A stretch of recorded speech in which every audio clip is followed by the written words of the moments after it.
जय गुरुदेवाय नमः। जय राधे श्याम की। आज हम आपको सुख सागर से छठे स्कंद का 14वां अध्याय सुनाएंगे, चित्रकेतु आख्यान। कितनी कथा सुनकर राजा परीक्षित बोले, हे सुखदेव जी, पापी वृत्रासुर की बुद्धि भगवान नारायण में कैसे दृढ़ हो गई, जिससे उस राक्षस साधम को सुगति प्राप्ति हुई। संसार में मिट्टी के कणों के समान असंख्य प्राणी रहते हैं, जिनमें मनुष्य इत्यादि ही धर्म को करते हैं, और उनमें कोई ही ऐसा होता है जो भगवान वासुदेव के प्रेम में मगन होता है। तब संसक्त लोगों को कष्ट देने वाले पापी वृत्रासुर की बुद्धि भगवान कृष्ण में कैसे दृढ़ हुई। मुझे वृत्त की भक्ति में बड़ा संदेह है, कृपया आप मेरी इस शंका को दूर कीजिए। सूत जी कहते हैं कि राजा परीक्षित के ऐसे वचनों को सुनकर भगवान सुखदेव जी ने उनकी बड़ी प्रशंसा की और कहा, हे राजन, इस इतिहास को जैसा मैंने व्यास, नारद और देवता ऋषि के मुख से सुना है, वैसा कहता हूँ, तुम सावधान होकर सुनो।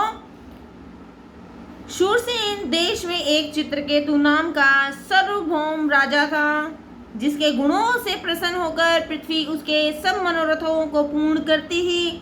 उसके 1 करोड़ स्त्रियां थी, किंतु उनसे राजा कोई संतान न प्राप्त कर सका। इससे उसका चित्त सदैव उदास रहा करता था। एक समय लोकों का भ्रमण करते हुए महर्षि अंगिरा संयोगवश उसके मंदिर आए। मंदिर में आ पहुंचे। राजा ने विधि पूर्वक उनका पूजन और आतिथ्य सत्कार किया।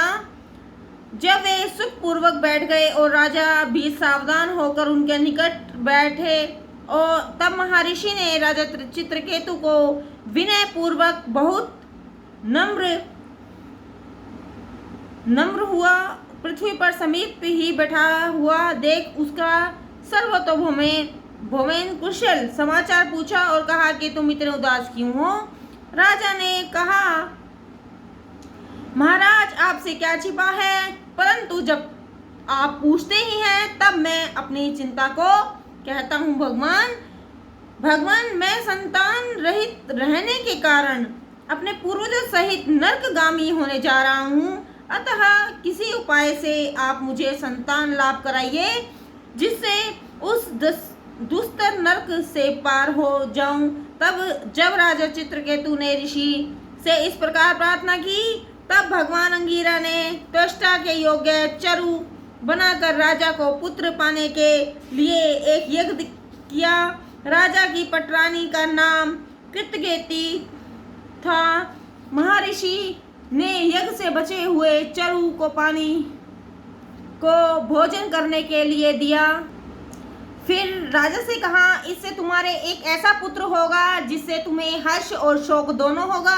यह कहकर महर्षि अंगिरा वहां से चले गए और रानी ने उस चरु को खाकर राजा के प्रकाश से गर्भ धारण किया।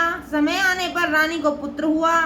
अब राजा रानी दोनों ही उस पुत्र के प्रेम में ऐसे अनुरक्त हुए, उन्हें संसार की और सब बातें भूल गई।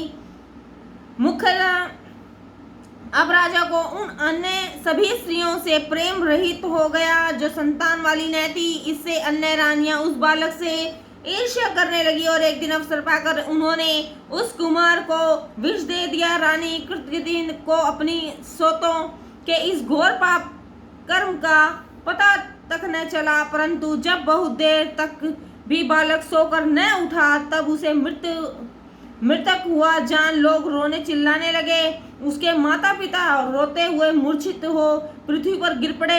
जब चेत हुआ तब शोकातुर हो अनेक प्रलाप करते हुए विधाता को दोष देने लगे। श्री सुखदेव जी कहते हैं, जब इस प्रकार वहां शोक का साम्राज्य छाया हुआ था और अपने मरे हुए पुत्र को देखकर रानी रो रही थी और राजा चित्रकेतु भी बड़े जोर जोर से रो रहा था वहां स्थित सभी स्त्री पुरुष मोह से व्याप्त और चेतना शून्य हो रहे थे कि इस समाचार को जानकर त्रिकालदर्शी महर्षि अंगिरा नारद जी को साथ लेकर वहां आ गए।